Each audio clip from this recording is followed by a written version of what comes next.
Hi, my name is Zeiad Abbas.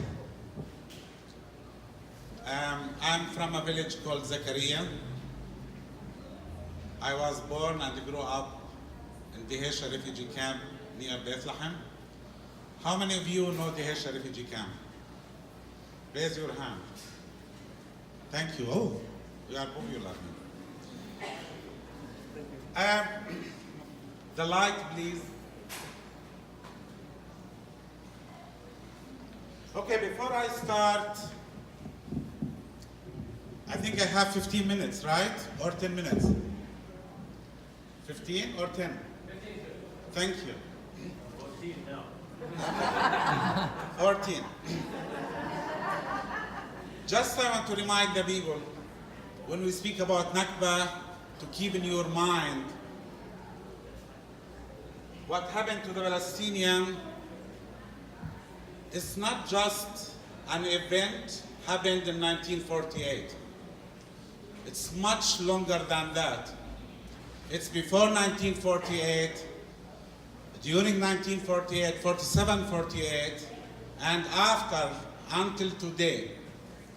And I know we are living in San Francisco area and Bay Area, but the life there in Palestine, it's much, much different. It's much difficult. So after 70 years, right now, we have some people who spent in refugee camps 70 years. And not many of them still alive, but few of them still. And if you go online and you can hear some stories actually right now near the borders of Gaza, they have different kind of activities.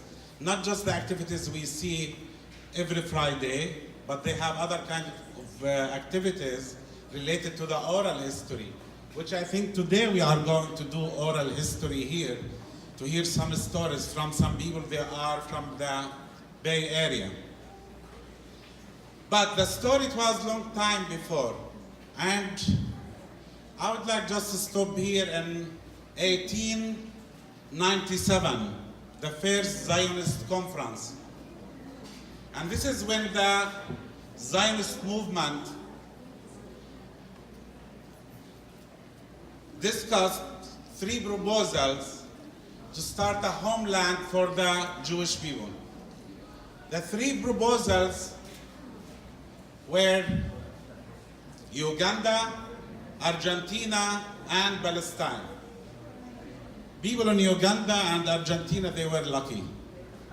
We got it in Palestine. But even before 1897, there were Jewish immigrants came to Palestine. And actually the first Zionist settlement built in Palestine, it was 1878. It's called Bitah Tikva, Mlabbes. Anyone aware of Mlabbes? The village called Mlabbes. And after that, more immigrants, Jewish immigrants came to Palestine. And here we need to remember, all the time when we think about the Israeli occupation, or we think about negotiation, or when we think about the future, that the Jewish immigrants or the Zionist movement, they did not come to Palestine to live with us. They came to replace us, like what happened to you. They came to uproot us and throw us out. And they take the land, underground, whatever we have, and the air. So the idea when we think that they are willing to live with us, it's dead long time ago. I'm not saying about the future, but for the Zionist movement, still, they want to replace us. And until today, this program or this plan implemented by the Zionist groups. I want to show a little bit about what we have here. Still this slide, can you see? Okay, I want to show this map actually. I choose this map. It's the map of Palestine, 1878. All what you see here, Palestinian villages and Palestinian cities. And the black is the main cities in Palestine, and was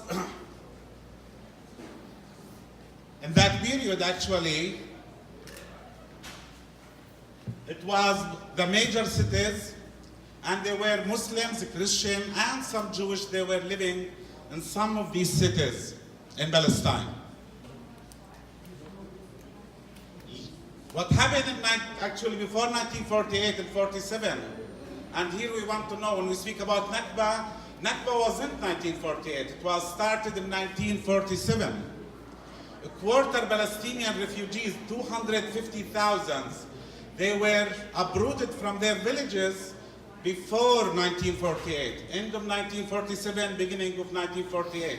Actually before the first Arab army coming to Palestine. So we can't speak about what happened in 1948, it was a war. Or the ethnic cleansing of Palestine, it was a result of the war. They were a plan. How many of you knows the book, The Ethnic Cleansing of Palestine for Ilan Babe? Right now we are in 2018. This book came almost 17 years ago.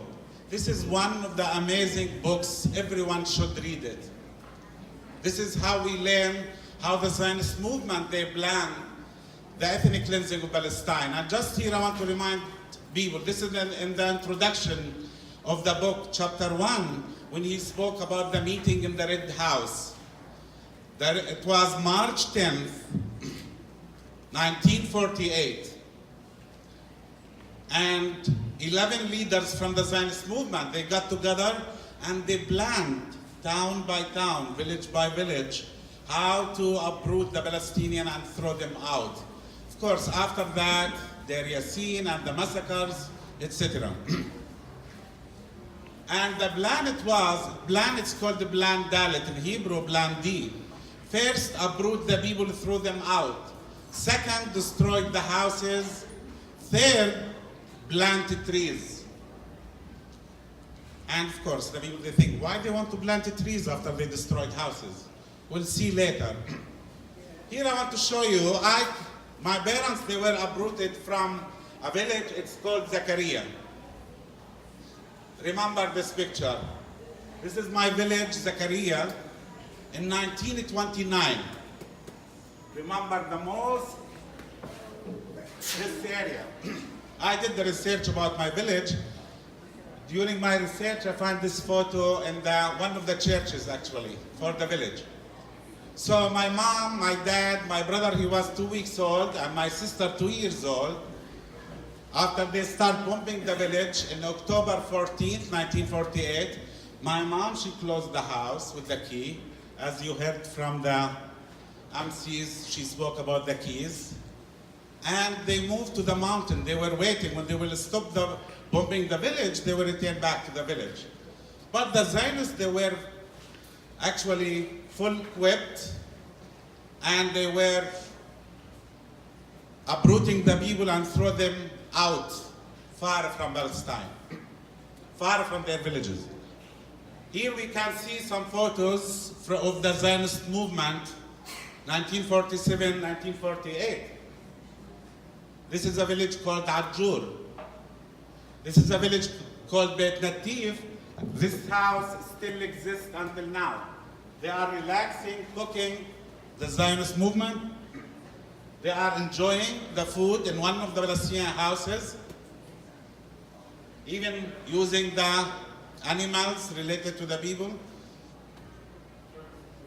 When we speak about destroying the house, you see how they just prepare the explosives, bombing the houses, and this is in Beit Nativ. This is the cover, actually, of the ethnic cleansing of Palestine. And it reminds me with my mom when she left the village. People, they were living close to the coast. People, they used the boats toward Lebanon, Syria. Other people, they were arrested. They put them in a prison and transferred. This is 1948, actually. But look here, in this. It's not that much far from the Holocaust. But these are the Zionist groups. Actually, this bus going to Gaza. The 5 directions the Palestinian refugees, they moved: Syria, Lebanon, Jordan, West Bank, and Gaza. My family came to the refugee camp. This is my refugee camp in 1948, 1949. Another photo for the camp. Later on, the people, they were staying in tents first, but later United Nations built this kind of rooms. I was born in 1964. I was born in this room, one of these rooms. Actually, I'm the youngest in my family. This is why they called me Zeiad, extra, additional. And I came by mistake. So I was the 5th child. We were 7 people living in one room. This is inside the house. This is how our mothers, they used to carry the water all the time. Our camp right now, and this is our camp behind the fence for 10 years, 1985, 1995. And this is the Israeli occupation, what they are doing. Most of these pictures actually in front of our camp. I will go fast. They gave me a sign. And here we speak about our children, or the new generation. And I want to connect this for what's going on right now. Our children, they don't have a choice. They are children without childhood. They did not choose to be in this kind of reality. But this is the reality where Palestinian people, the young generation grow up in their daily life.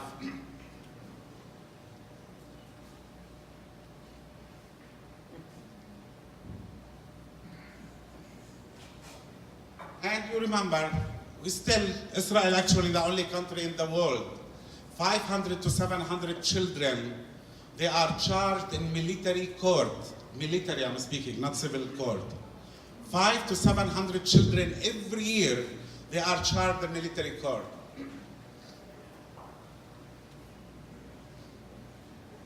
This is how they got to build Israel, actually. And this is my village right now. This is why I said, look to the trees. And here they planted trees to erase the history. They destroyed the houses and planted trees, not just because they love the nature. They plant trees to erase the history of the Palestinian people. Another photo for the village. This is while we were doing programs, taking the children, visiting the village. This is my mother village, and as you see here, nature reserve. No one is living there. It's empty, totally. Now, when I was a child, actually, I grew up around my mom. My dad passed away while I'm a child, but I grew up around my mom and her generation. They were talking a lot about the village. I learned about the village from my mom. Even I had my imagination about the village. But our mothers, all the time, they were talking and saying, inshallah, soon we will go back. Inshallah, soon we will go back. So, inshallah, soon become in our imagination, like, there's something will happen soon. When I was a child, I thought, okay, maybe soon we will go back to the village. And I was imagining that someday all the trucks will line up in front of the camp and we will jump to the trucks, we didn't have that much furniture, few mattresses, and we will turn and go toward the west, toward our villages. This is my imagination when I was young. Right now I can say, it's not just an imagination. I can say about a new generation, the generation that grew up in this reality, it's something can be very practical, can be very real. We experienced that. Do you remember 2011, what happened in the march toward Palestine? Especially from Lebanon, when they marched toward the borders of Palestine in Golan Heights. And here this picture actually for the Golan Heights. You can see the people crossing the borders. And this is the way how they cross the borders toward. And by the way, there were a famous case. One person succeeded to pass. And he visited his village. And later he went to the Israelis. He told them, hey, I am from Palestinian refugee from Syria. They took him and they deported him back. Now what we see, it's Gaza. This is what's going on since March 30th. This is how it is Gaza. It's raining, tear gas. And now for me, I think about it like when they march, I don't know what will happen Monday. I don't know what will happen Tuesday. But I know that the Palestinians right now, even after 70 years, that the Palestinians will never give up their right to return back to their homes. And they will practice this, and they will rehearsal this more and more. And for me, it's something, it's real. It can happen anytime. Maybe not, if not this year, maybe in another year. We are Palestinian right now close to 8 million Palestinian refugees, 7.8. What if just a few 100,000 decided, okay, we will march toward Palestine? Maybe it will happen. And I believe right of return, it's something, this is our project as Palestinians since long time. Our project is to liberate Palestine. Because the Zionist movement, they came to replace us. They did not come to live with us. And we need to keep this in our mind. Doesn't matter what will happen these days, negotiation. And I know Monday they will move the embassy to Jerusalem. This is another step they are doing it. But this time they do it with a green light from Arab countries. We cannot hide this reality. This is the sad part. But for us, we have the hope with this generation.